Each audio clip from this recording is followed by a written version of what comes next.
Hey everyone, what is going on? Mine's Archer Live, and in today's video, I'm going to be giving you guys my predictions as to what I think we'll see in the next content update for Payday 2 on Xbox One and PS4.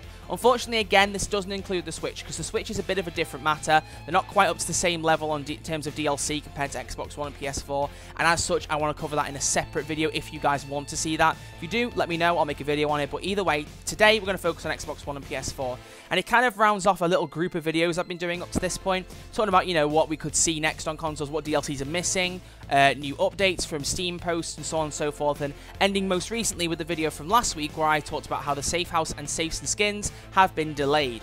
Well, following on from that, a number of people have been asking me what I actually think will be in the next update, so I thought, let's make a video on it, I'll give you guys my predictions, and then we can get talking in the comments below, and you can say what you think about my predictions. So, what I will say, though, to start this off, is that if you haven't seen what's next for Payday 2 on consoles, the updated one, not the original old one, because that one's way too far out of date, I will leave a link to it in the description, because in that video I do talk a little bit more about specific DLCs and what's included in them. Granted, a few more things have come out since then that I don't talk about, because obviously they weren't out at the time, but I don't really need to sit here and explain everything, because it's more about predictions here. So if you haven't seen that video, feel free to go over and give that a watch, and eventually once we get a new content update on Payday 2, I'll probably do another what's next for Payday 2 video. I'm probably just going to keep doing those every now and again if we continue to be behind PC, which, let's be fair, probably will continue for a little bit of time. Now, the way I thought I'd do this video is talk about every single DLC that's missing in chronological order, so going from earliest to most recent, not in as much detail as what's next for Payday 2, granted, as I've already said, but just to give a bit more of a background as to what we're actually missing now, because it's the most up-to-date list of DLCs at this point that we actually have. And then from there, I will talk about what I think will actually come in the next update that's coming to consoles. So, let's start off with the very first two things, which are two things I'm not going to go into too much because I already have in the past. Safes and Skins and the Safe House. Safes and Skins came from Crime Fest 2015 with the Black Market update, even though obviously the whole controversy of microtransactions, things were changed later on down the line, but the actual update itself did come in October 2015. And the Safe House came with Huxton's Housewarming Party in October 2016 with that Crime Fest event of the same year. Now, both of those I have discussed to great length. I don't need to go in there again, you guys know that by now. Any relevant videos to do with them will be in the description to save me having to go over ground I've already treaded on before. But they're the first two things. Once to cross those off the list, they won't be in the next update. I can tell you that without a shadow of a doubt because they are being delayed, and there isn't really an idea as to how long they're going to be delayed for when we might see them. So basically, it's just a waiting game on that front, but don't expect them anytime soon. Personally, I don't think we're missing out on much with either of those updates. I did actually originally say the Safe House was one of the biggest updates you can get on the console versions of Payday 2, and I still stand by that. But actually, having looked at a lot of comments that you guys have been leaving, and you've been leaving some very good points, things like there's very poor optimization on PC, there isn't really a lot to do besides wander around the Safe House, which is true, I suppose that is something to take into account. The multiplayer, having other heists in the Safe House doesn't really make it much better. The side jobs are, granted, something to go for and get some more time into, but you got achievements for that. But the Safe House isn't really as huge in terms of replayability, and I have said in the past that Crime Spree is better than that, but we'll touch on that in a second. But yeah, the Safe House we're not really missing out on too much, and as for Safes and Skins, it's a nice feature, but as a lot of you know who have been around for a while, I've said right from the start I didn't think we'd get them anyway, so I'm not disappointed. I'm not going to lose any sleep over it, so we'll just get it when we do, but I'm not too fussed, and I don't know what you guys think, but I think there's a lot more important content that needs to be added before Safes and Skins. The Safe House, I'm kind of in between. Next up, we're going to cover Crime Spree and Team AI. These both came out in spring 2017 with the Spring Break event, Search for Kento. Granted, Team AI did come out as a beta in that event and then was released as a full update a few weeks later, but, you know, it's just two specific details. We're talking more generally here, so Crime Spree and Team AI, as I've said in the past, the two biggest things that we need in the game. Crime Spree, for the amount of replayability it can give and the way you can earn rewards and all that stuff, I've covered it before. It will be a brilliant thing to see in Payday 2. And Team AI, while it doesn't give you a great deal more to offer, it is quite nice for people who do tend to prefer playing on their own, or at least playing with one or two AI in the game. So it's an important update, and hopefully we'll see it soon. I'll cover predictions as we get further down the line, but I will say, because these are the first two things we're actually due that aren't Safes and Skins in the Safe House, these two will definitely be in the next update. I am putting money on it, because if they aren't, it's going to be extremely disappointing. Because in Goris's post, which we talked about in a past video, he listed all the things they were looking to port over. If there were issues with Crime Spree and Team AI, he would have said at that point alongside Safe House and Safes and Skins. My English there was terrible. Move on from that. He basically said in there that they were the things they were having issues with, and that everything else was coming along at least rather nicely. So that leads me to believe both of those should be in the next update, and damn right, because they are pretty old things. We should expect them very, very soon. Next up is the World War II weapon pack, which includes 3 new weapons that were released in conjunction with Raid World War II's launch back in September 2017. 3 weapons that people want quite desperately, and the main one being the M1 Garand. And then shortly after this DLC was released, we got Crime Fest 2017, also known as Lock and Load. And there are a few interesting things to cover here, so let's start right from the beginning. Day 1 gave us storyline, some side jobs related to it, basically trying to put the original heist into some kind of chronological order. Because it's very similar to the whole side job structure which came alongside the safe house, I don't see us getting that feature. It's not really something to lose sleep over, it isn't anything major. From what I've heard, storyline is just literally playing the heists in order. There's no extra benefits to it, there's no specific rewards, there's no replayability, it's literally just the exact same heist, no dialogue changes to fit the story. It's just play this heist, then play this heist, then play this heist, and move on. So if you want to do storyline, look up the list of them online and then play them yourself on console. It really is just the best, the next best thing, I suppose, is the best way to define it. After that, though, we got a few very, very nice things with this event. First off, the Alaskan Deal heist and the Grim 12-gauge shotguns, which can actually be wielded as a kimbo or as a single shotgun. There's a slight disadvantage to those, which I will talk about later to do with a different update, which I'll cover a little bit later on. You guys might know what I'm talking about there, but we'll just see when I get to it. And then also in this event, we got Duke with the Stoic perk deck and the Diamond heist. So 3 pretty big days of content were released. Duke is a character that quite a few people are a fan of, and the Stoic perk deck may well be the best perk deck in Payday 2. If not, you know, at least for an original idea that works really, really well. If you don't know how the Stoic perk deck works, do look it up. It is very, very interesting. It's basically a hit flask. It replaces your throwable, and I know those perk decks aren't really the best thing in the world, but this one's actually quite good. And it basically, all the damage you take, you only take 25% of it at a single time, and the other 75% is applied over time. But if you drink a hit flask that you have that replaces your throwable, it cancels that effect and actually can give you more health back on top. It's a really, really cool perk deck, and it's something that I'm personally looking forward to quite a lot. And then the Diamond heist is one of the Payday the Heist classics, one that you can actually stealth, and the only other heist, apart from Green Bridge, which lets you wear a different uniform to the classic standard suit. If that's something you're interested in, then you've got that. But personally, the Diamond heist is one I've been looking forward to for quite a while. It'll be a good stealth heist to play through, so I'm looking forward to getting that. But that rounds off Lock and Load. The next DLC to come out after that was the H3 character pack. And I should note, it's the only DLC that we don't yet have on console that is paid. This is the only paid DLC left to get. And love them or hate them, this is the DLC that came out next. Personally, I'm not a huge fan. Mainly because I'm not a huge fan of their voice acting to start with. I'm more preferable towards Ethan than Healer, but they're both just full of memes. And I love a good meme as much as the next person, and I can't believe I'm saying that in a 2018 YouTube video. But either way, I do love a good meme as much as the next person, but there are too many in their lines, and they're just not the best voice actors. And I know they will agree on that front, because they aren't trained voice actors, they're YouTubers. And whether or not you watch their videos, I personally don't. But either way, you'll have your own opinions on whether or not you like them. There are people who watch them all the time who don't like them in Payday 2, and vice versa. So completely up to you. The airbow does seem like quite a nice weapon, though, to come with that character pack, so that is something that may tip you over the scales and may kind of lean you towards buying it. Has had 1 or 2 nerfs since it was released because people complained. It was a bit too much of a pay-to-win bow compared to the other ones, and I get it. I looked at the stats and I heard what it could do, and it did seem a bit OP, so I'm glad they did address that.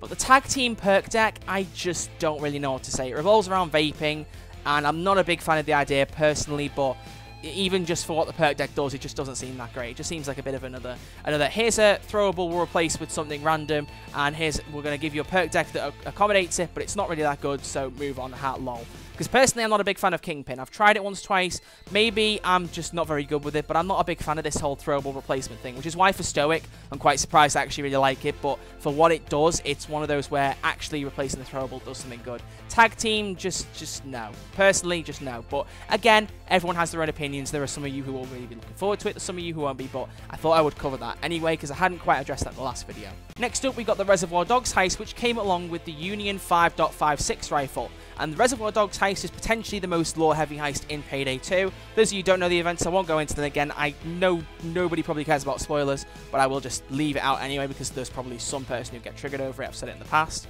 But it's a very, very good heist for story, and also I just really like the look of it. It seems like a cool heist. So that'll be good to have on it console versions. The LMG buff that came with it we've already had. I've covered this before, so that's quite nifty that we don't have to worry about that coming over. So a little bit less support, but that's the next heist that we're missing. And then after that, to round off 2017, was Brooklyn Bank and the compact 40mm grenade launcher. Grenade launchers are grenade launchers. They're pretty much pick and choose, go for whichever one you want. The Brooklyn Bank, though, that looks really cool. If you've had a look at the Brooklyn Bank heist at all, the way they approach getting into the vault is a little bit strange, and the objectives you have to do. But what's in the vault is a really good mix of loot. I honestly really like it. It's not just a simple grab some cash and get out. And it's even got more variety than the big bank, I seem to think. I seem to think it's got cash, gold, and jewelry. But I might be mistaken there because obviously I haven't played it. I've just seen videos of it and heard things about it. Obviously, I don't play Payday 2 on PC, so it's pretty much grapevine stuff, this. But it's a really cool bank heist, and I'm personally a big fan of the bank heist. It's what makes Payday 2 for me, the whole idea. I mean, even their tagline, rob banks, get paid. So a good bank heist every now and again can do wonders for the game, and I'm glad that we do have another bank heist. So that's one I'm particularly looking forward to as well. But that rounds off all of 2017's DLC. Let's move on to 2018's, and honestly, when you look down at what's been added in black and white and the way that I've written them on my computer now that I'm looking at, there really isn't that much to cover, which is what's honestly quite surprising at this point. But when you think about it, Payday 2 really hasn't had a meaningful update in quite a while. Spring Break is the first major proper thing to happen to Payday 2, at least on PC, since 2018 started. So I mean, you know, take that for what you will. I think personally that's because Overkill have stopped doing paid DLCs. I think even though they said all things were going to release from now on are free, I think they basically meant, you know how we used to release some free updates and some paid ones? Well, we're just going to get rid of the paid ones and only put out free ones, but not release more to accommodate for the lack of paid DLC, if that makes sense. That made more sense in my head. Basically, half as much DLC, but it's all free. So, I don't know. I'm not a big fan of that, but either way, we got to cover what's here. And I understand that this video is going up right in the middle of Spring Break 2018. I am fully aware of that. I'm covering the Breaking Feds heist because that has come out and I know about that, but that's the only meaningful thing to have come out of Spring Break so far. I would have put this video up a little bit later, however, I do want to upload something this week. I've been doing double uploads for ages now, but this week I've had to put up one because uni's been a bit messy. And also when this video goes live, I'm going to be watching Avengers Infinity War, so I'm having to rush to get this video done, and that's a fun fact for you. So either way, let's move on and start off with Joy and the Hacker perk deck. And you might be thinking, okay, this isn't on PC. Well, it's not, and here's where Switch have one thing that nobody else has, and that's the Joy character pack and the Hacker perk deck. Joy, whether you like her or not, new Japanese heister. I quite like the look of her and the sound of her and just the kind of whole vibe she has, you know, the way she's oriented around the colours of the Nintendo Switch, her shoes and her mask are similar to the Joy-Con colours, all that stuff. The Hacker perk deck, when I covered the Switch video and I talked about what was in it, and I said that I didn't really like the Hacker perk deck, there were a number of people who commented their opinions, and from what they've said, it does seem a bit more useful than it seems to be on paper. So, might be an interesting perk deck to play around with. Also, I didn't realise that the Pocket ECM device was a throwable replacement. For some reason, that didn't cross my mind. I'm not quite sure what happened there. But I don't know why I didn't think about it, because actually you wouldn't be able to deploy it like a normal ECM jammer, because if that was the case, why wouldn't you just use an ECM jammer? So, I don't know. I think I've been a bit skeptical about the Hacker perk deck. I own up to that, so I will give it a proper go when it comes out. But here's the problem, is that it's not on PC yet, and therefore I don't think we'll get it on console anytime soon. I think it's going to be a matter of it comes out on PC first, and then console afterwards, because Overkill have never released a DLC update at the same time on PC as console. I don't even think in the last gen console generation, when they had the Xbox 360 and PS4, and they released the Armored Transport heist, I think they were after they came out on PC. I don't even think then they were up to date with the PC version. So, honestly, I'm a bit skeptical. I think see it on PC first, and then we'll get it to console. And again, goes back to my Spring Break argument. My personal predictions for Spring Break were Joy and No Mercy, a heist I will cover shortly. But those are the two things I thought would come to Spring Break. So far, we're up to day 5, I think it is a Spring Break today, and I'm recording this before the content of day 5 has been released. So I don't know, I'm thinking Joy might get released, but I don't know. So if she has been, then basically add that onto the list, but I don't think she'll be coming out in the next update. I will say that right off the bat, even if she doesn't come out in Spring Break, even if she does. Either way, I don't think we'll see her. But now let's move on to one of the biggest quality of life changes in Payday 2, and that's the difficulty rebalance and the removal of specialized killing. Specialized killing is a perk that no doubt all of you know. It's a perk that But now let's move on to one of the biggest quality of life changes to Payday 2 in its history, the difficulty rebalance and the removal of specialized killing. Yep, everybody's favourite skill where silencers deal 30% more damage to any weapon if you equip them is going to be thrown out and cast away. It's a skill that everyone used pretty much. It was a bit like Inspire and Swan Song, and personally I'm glad to see that skill go. because I am completely with Overkill on the fact that I don't want so many skills that we feel like we have to use just to get an advantage. I want to have as much customization, as much, you know, free reign as I want to pick skills. I will usually always go for Inspire and Swan Song for loud builds, but I like having just those skills, because if I feel like I also have to get Specialized Killing, then I also have to get that skill, then by the time I've got all the ones I feel are compulsory, I've probably only got half of my skill points to spend on what I actually want to go for. So removing those compulsory skills is a really good move, and hats off to Overkill for doing that. But alongside that, they did actually buff a number of weapons to try and compensate for this, namely assault rifles, SMGs, and sniper rifles. Now, obviously the issue there is that isn't all the weapon classes. LMGs, I think, will be absolutely fine. They don't need suppressors, they still deal a really high amount of damage, and they're all good. Pistols and shotguns, though, I'm not too happy about, because shotguns, specifically the Grim 12 gauge, when you get it, you'll see, the damage is really low. I think it's like 18 damage per shotgun shell.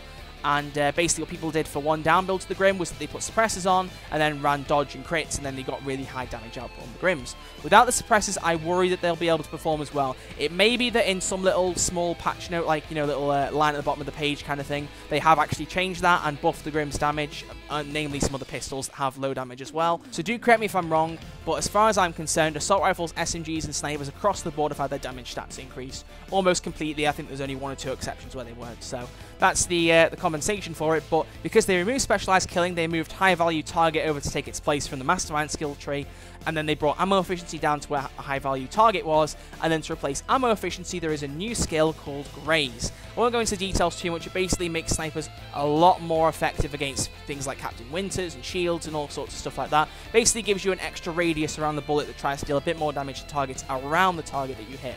It sounds really cool, it works really cool, but for someone who doesn't use snipers that much, I may not end up using it. I'm not a big fan of snipers in Payday 2, so I'll see. I'm a bit on the fence about that one, but people with sniper rifles, that's a big skill, and I've no doubt that you're probably looking forward to that, so hopefully we'll get that soon as well. And then the main change is one down becoming Death Sentence. It's something I've actually mentioned in the solo stealth recently. If you remember, if you've seen the Yacht Heist solo stealth I did, I actually called it Death Sentence in the video, and people thought that the update had come to console, and it hadn't. But either way, they basically just renamed one down to Death Sentence, which was a good move to start with, to be honest, because right from the get-go, one down was a stupid name for the difficulty, because literally you had 2 downs if you ran like 9 lives, which pretty much everyone did on one down because it was the smart thing to do.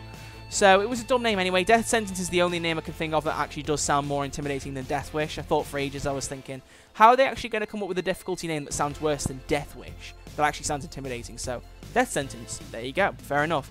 And now one down, the actual modifier that basically means that you down once, then you go into custody, has now become like a tick box underneath the difficulty, but it applies to any difficulty that you like.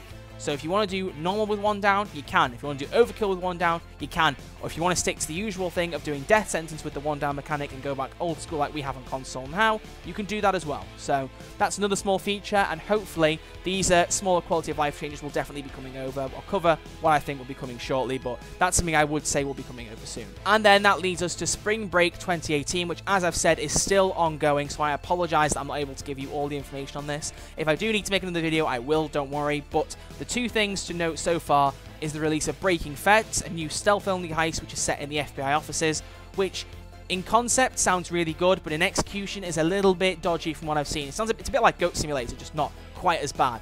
It seems as though the way it works is that the guard pathing and the way the map's been designed is that there isn't really multiple routes. You have to go down a fixed path to get to where you're going, and there are way too many guards there, so hopefully some changes are made. We'll see. It's very early days, so they may make some changes, but, you know, it's all very much up in the air.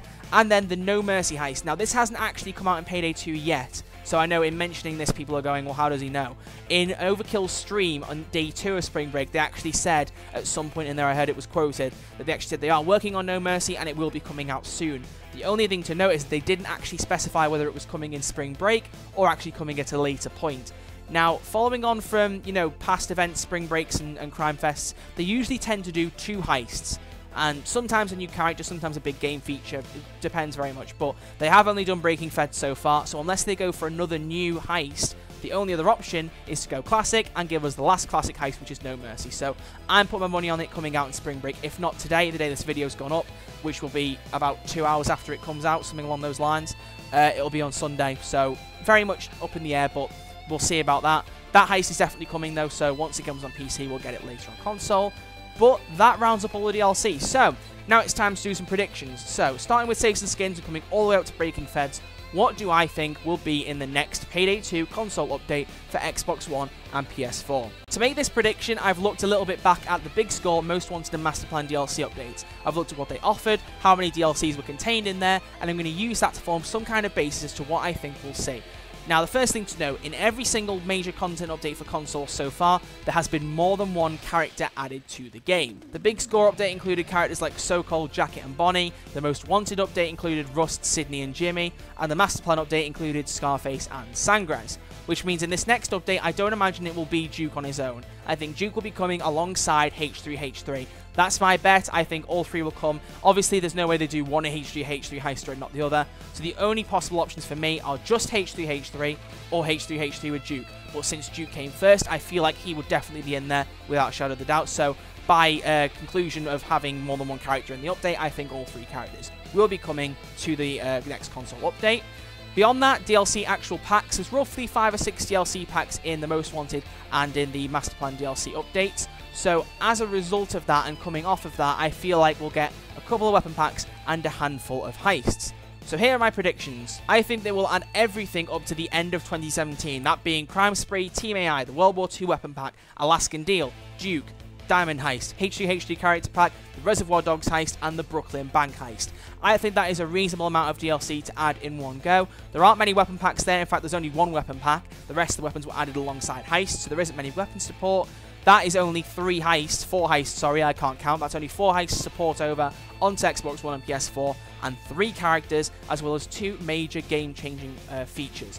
The only other things that I'm a bit unsure about is, first off, the Breaking Feds heist, which I will discuss in a second, and second off, the quality of life changes. As you guys know, we had the LMG buff in an update for Payday 2 a month or 2 ago. This came with the Reservoir Dogs heist. We didn't get the Reservoir Dogs heist, we just got the quality of life changes. And those of you might remember, I actually said that I thought the reason for this was because those weapon stats were changed on the Nintendo Switch, and I figured Overkill probably just went, oh, we should probably change these on Xbox One and PS4 as well, just so everything's kind of succinct. So that was my logic at that point. But I feel like those quality of life changes might also make their way onto console. I'm unsure though, so it's a bit of a grey area. So in conclusion, I think pretty much everything is going to come over. Obviously excluding Safe House and skins, but the reason I think Breaking Feds may actually see itself onto console very soon is from Overkill Goris's post, which we talked about last week, and it was one sentence in there in specific where he said, "We have been working on the rest of the remaining features and content, trying to get everything else and maybe even add a couple of new things." And it's that makes me think that potentially to try and make up for the Safe House and Safes and skins not being there, they're going to try and put some new PC stuff like Breaking Feds, potentially No Mercy if that comes out in spring break, and maybe Joy if she comes out on PC relatively soon. We might see them on console, and if that's the case, that means everything will come in one update. And that goes back to Goris saying that this could be the biggest and best update so far. So, one of my predictions, pretty much everything, honestly. Up to the end of 2017's DLC for sure. If there's anything missing there, I'm going to be extremely disappointed, and I very much hope that that isn't going to be the case. But let's talk about release dates. So, because Goris originally said in his post that I talked about 2 or 3 weeks ago that they weren't expected to release the update in April, the earliest release point is May. Now, because of the amount of content they're putting over, I think it could be late May. So I'm going to schedule a rough prediction of about the 20s in May or onwards. So that's my prediction, late May onwards. I think we'll see it reasonably soon after that. If you look again between the distance between all the big content updates, between the Big Score and the Most Wanted update, there was 9 months. But between the Most Wanted update and the Master Plan update, there was only 5. If you go now from November until April, we're already 5 months since the Master Plan update. I'm only thinking that the update with the LMG buffs and all that stuff just added a bit of extra time on the waiting just to make us wait a little bit longer to get the rest of this stuff over. So if we continue to follow the same pattern of DLC releases, I think we'll expect it next month, and if not, it will definitely be the month after. So a summer release, it's going to be very interesting, and hopefully we'll see a lot of content in it, but that sums up everything I want to talk about. I hope this has been helpful to everyone who's been asking me about what I think will be in the next update. Honestly, I've been having a lot of questions about it, which also is very nice because people are sending me messages on Xbox and commenting and all that good stuff. Please keep that up. It's very nice to have your questions and to be able to reply to them. But as always, what do you guys think about what I've said in this video? If you have any opinions, thoughts, comments, anything like that, leave them down below. Let me know what you think is coming in the next content update. Do you think anything won't be seen in the next update? What do you think about the situation with Joy? Do you think she might release at the same time on console or sometime later? Let me know all your thoughts down below. We'll get talking in the comments. And other than that, thank you all very much for watching. If you do enjoy this video, please give it a thumbs up. It's always very, very much appreciated. Subscribe if you are new. And other than that, I'll see you guys in the next video. Take it easy.